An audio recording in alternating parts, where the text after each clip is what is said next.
puisi yang saya yang pertama dan yang terbaik. Setelah jadi cerpen saya yang pertama ini yang terbaik, setelah itu jelek semua sudah. Ya cuma ini tok yang baik. Ini saya baca spesial untuk Anda. Judulnya Gus Ja'far.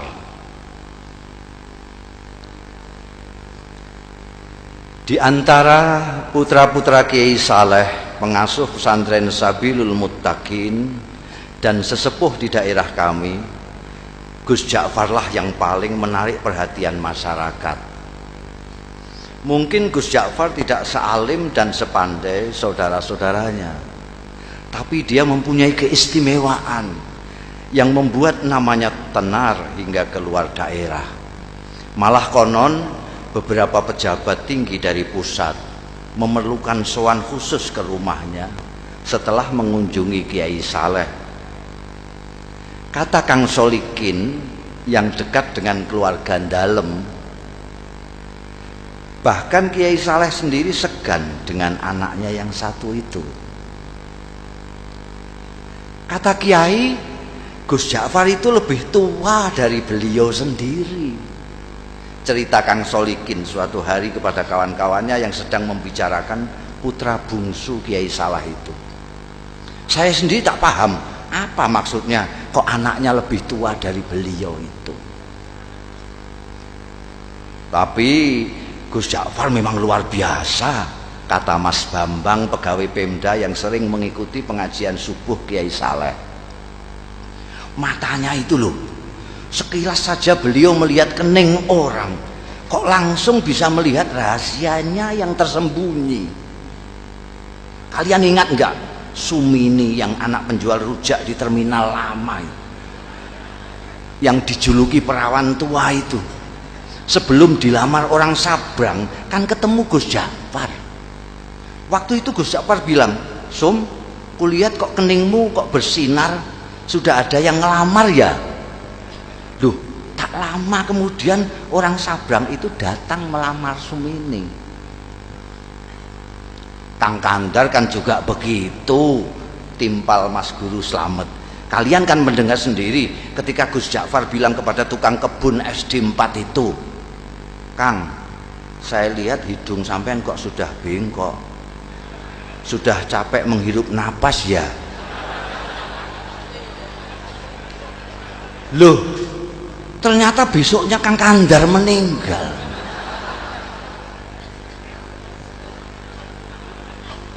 Ya, waktu itu saya pikir Gus Ja'far hanya berkelakar, sahut Ustadz Kamil.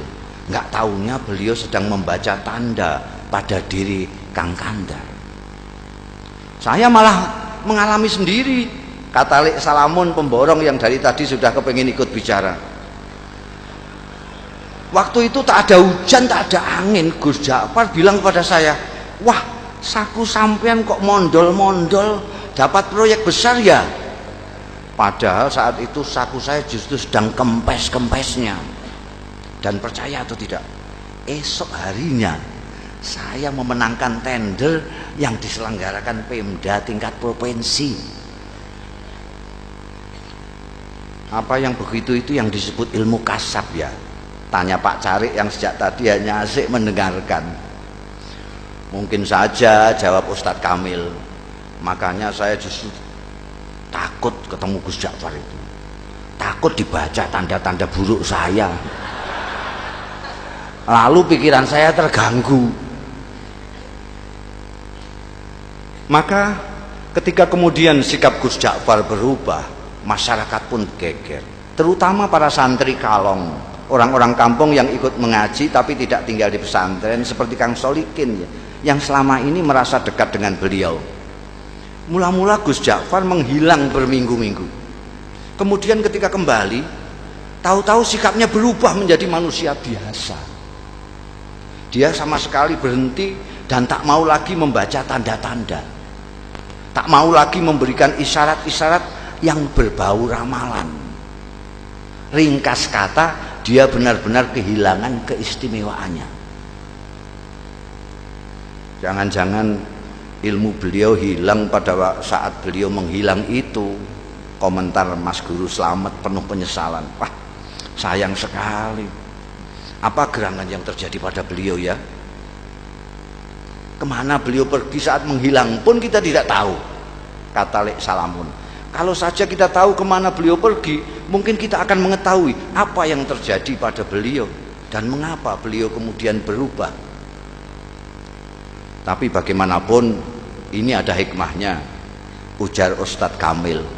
Paling tidak kini kita tidak bisa setiap saat menemui Gus Ja'far paling tidak kini kita bisa setiap saat menemui Gus Ja'far tanpa merasa deg-degan dan was-was. Bisa mengikuti pengajiannya dengan niat tulus mencari ilmu, tidak takut ditebak-tebak.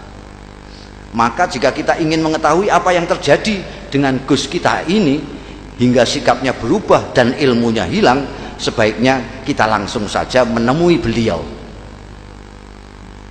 Begitulah sesuai usul Ustadz Kamil pada malam Jumat sehabis wiridan salat Isya, saat mana Gus Ja'far Prai tidak mengajar, rombongan santri Kalong sengaja mendatangi rumahnya. Kali ini hampir semua anggota rombongan merasakan keakraban Gus Ja'far jauh melebihi yang sudah-sudah. Mungkin karena kini tidak ada lagi sekat berupa rasa segan, was-was dan takut dibaca tanda-tandanya. Setelah ngobrol kesana kemari, akhirnya Ustadz Kamil berterus terang mengungkapkan maksud utama kedatangan rombongan. Gus, di samping silaturahmi seperti biasa, malam ini kami datang juga dengan sedikit keperluan khusus. Singkatnya, kami penasaran dan sangat ingin tahu latar belakang perubahan sikap sampean. Perubahan apa? Tanya Gus Ja'far sambil tersenyum penuh arti. Sikap yang mana? Kalian ini ada-ada saja. Saya kok merasa tidak berubah. Dulu sampean kan biasa dan suka membaca tanda-tanda orang, tukas Mas Guru Slamet. Kok sekarang tiba-tiba makpet, sampean tak mau lagi membaca, bahkan diminta pun tak mau. Oh itu, kata Gus Ja'far seperti benar-benar baru tahu. Tapi dia tidak segera meneruskan bicaranya, diam agak lama. Baru setelah menyeruput kopi di depannya, dia melanjutkan. Ceritanya panjang. Dia berhenti lagi, membuat kami tidak sabar, tapi kami diam saja. Kalian ingat enggak, saya lama menghilang?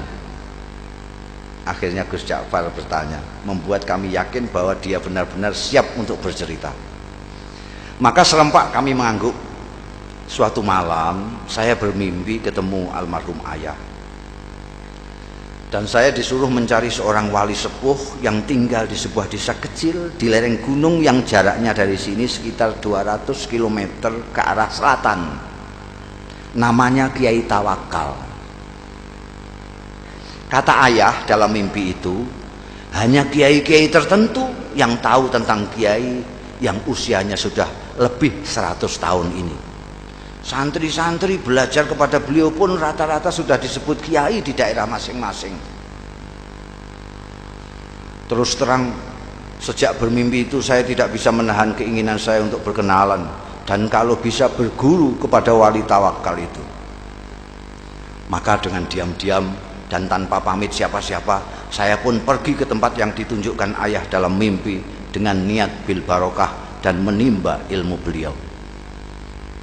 Ternyata ketika sampai di sana, hampir semua orang yang saya jumpai mengaku tidak mengenal nama Kiai Tawakal. Baru setelah seharian melacak ke sana kemari, ada seorang tua yang memberi petunjuk.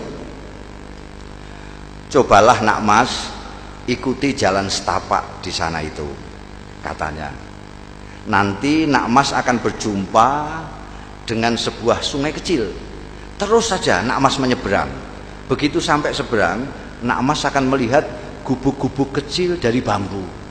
Nah, kemungkinan besar orang yang nak mas cari akan nak mas jumpai di sana.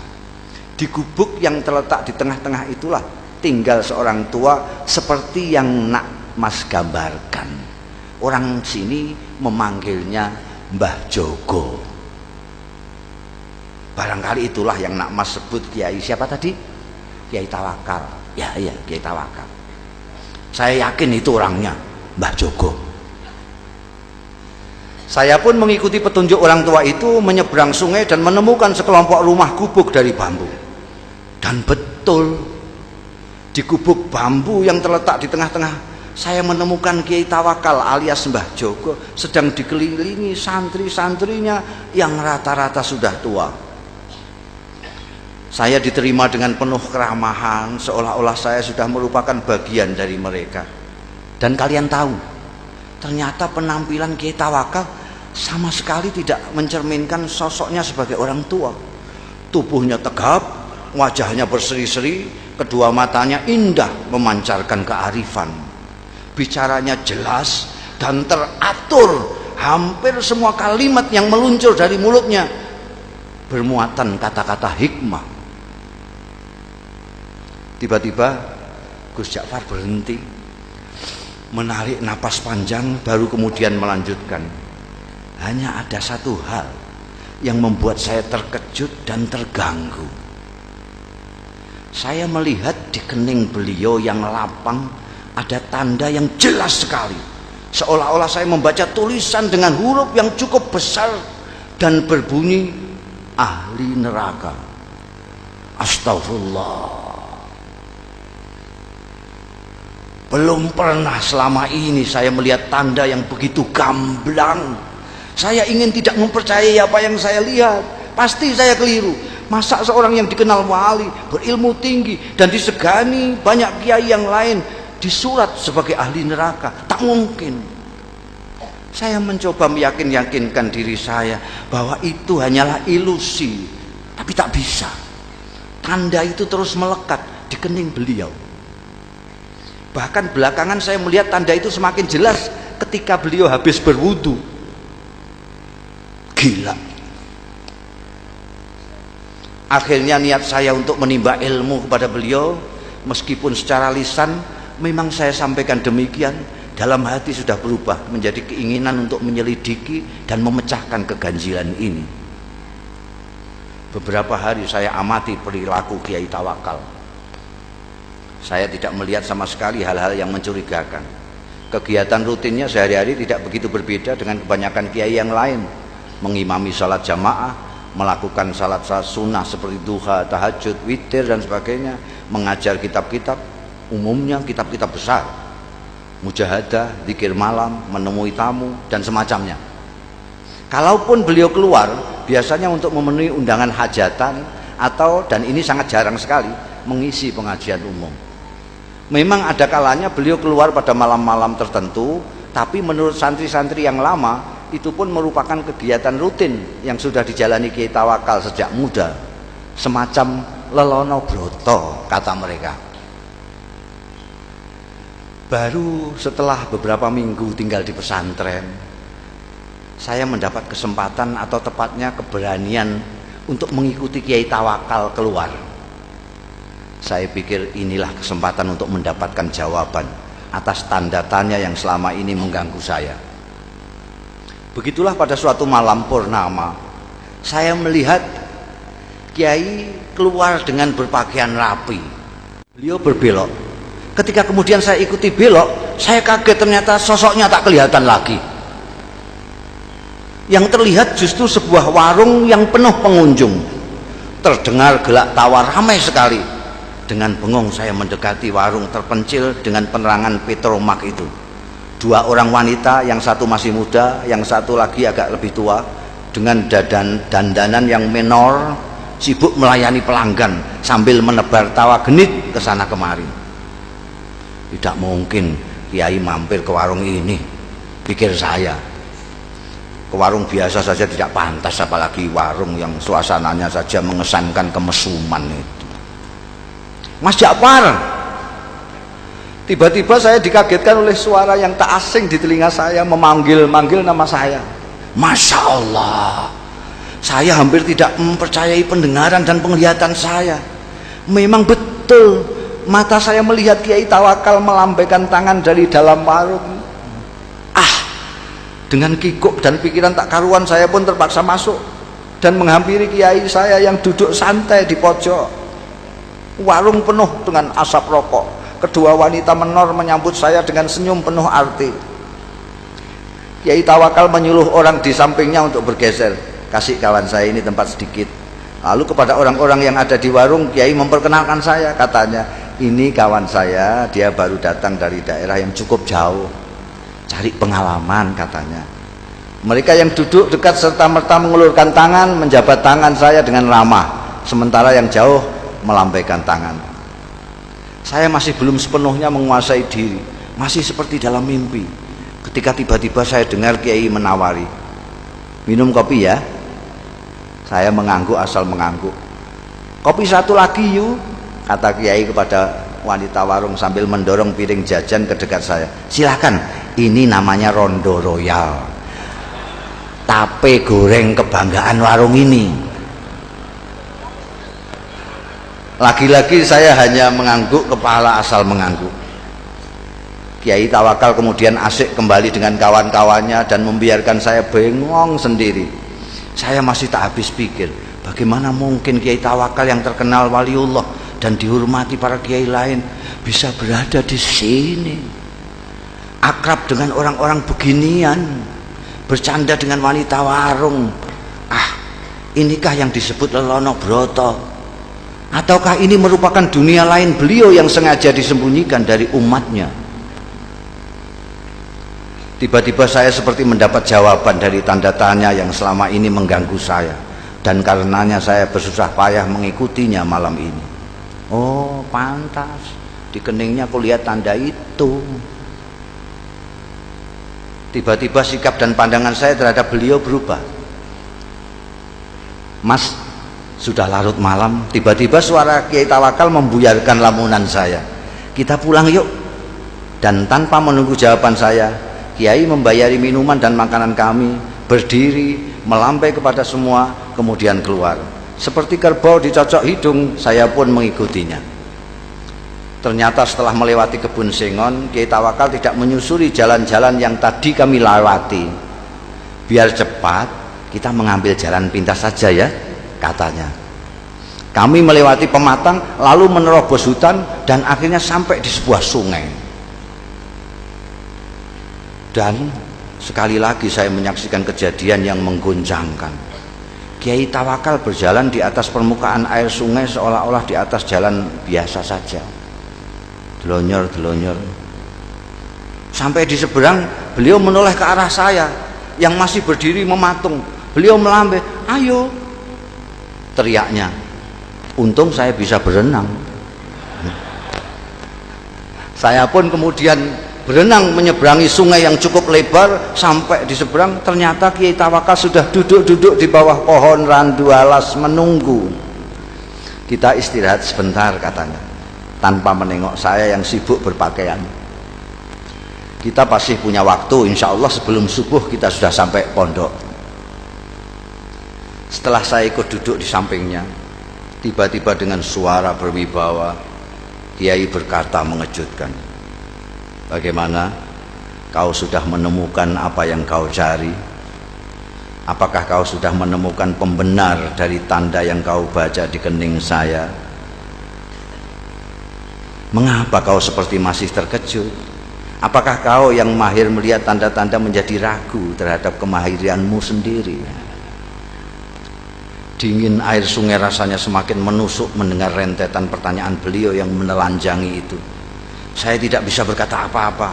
Beliau yang kemudian terus berbicara, anak muda, kau tidak perlu mencemaskan saya hanya karena kau melihat tanda ahli neraka di kening saya. Kau pun tidak perlu bersusah payah mencari bukti yang menunjukkan bahwa aku memang pantas masuk neraka. Karena pertama, apa yang kau lihat belum tentu merupakan hasil dari pandangan kalbumu yang bening. Kedua, kau tak akan tahu sebagaimana neraka, surga, aku adalah milik Allah.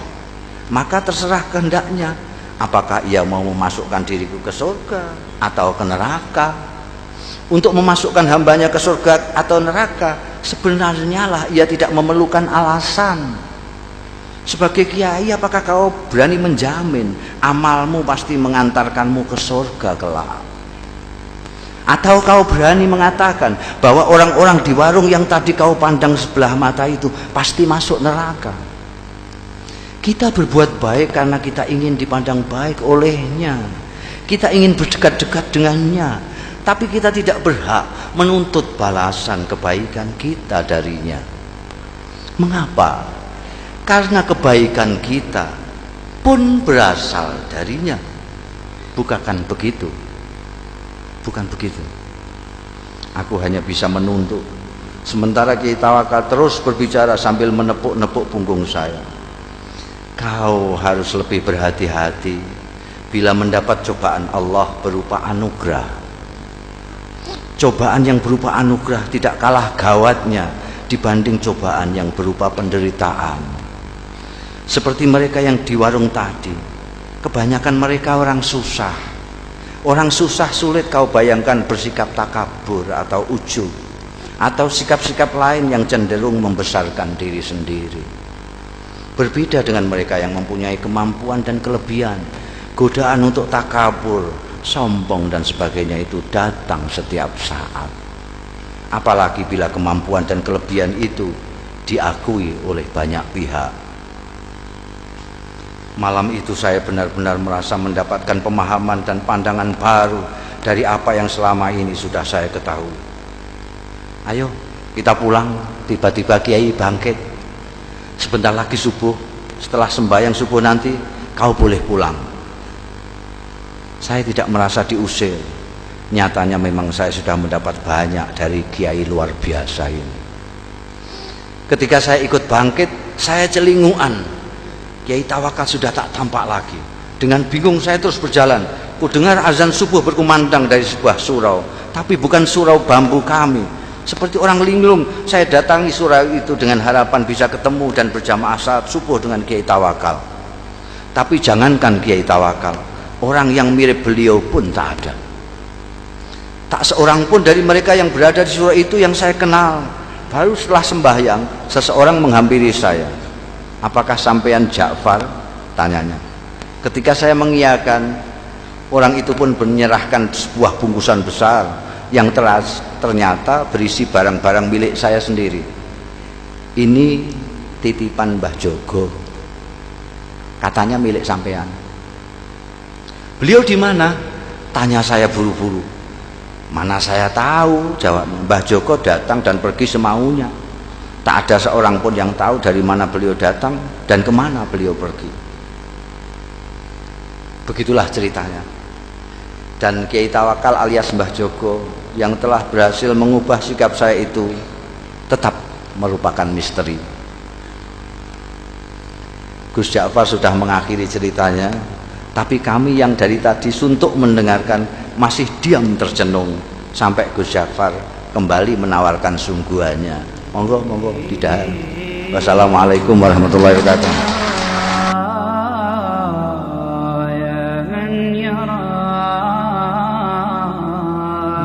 كان مني في الزمان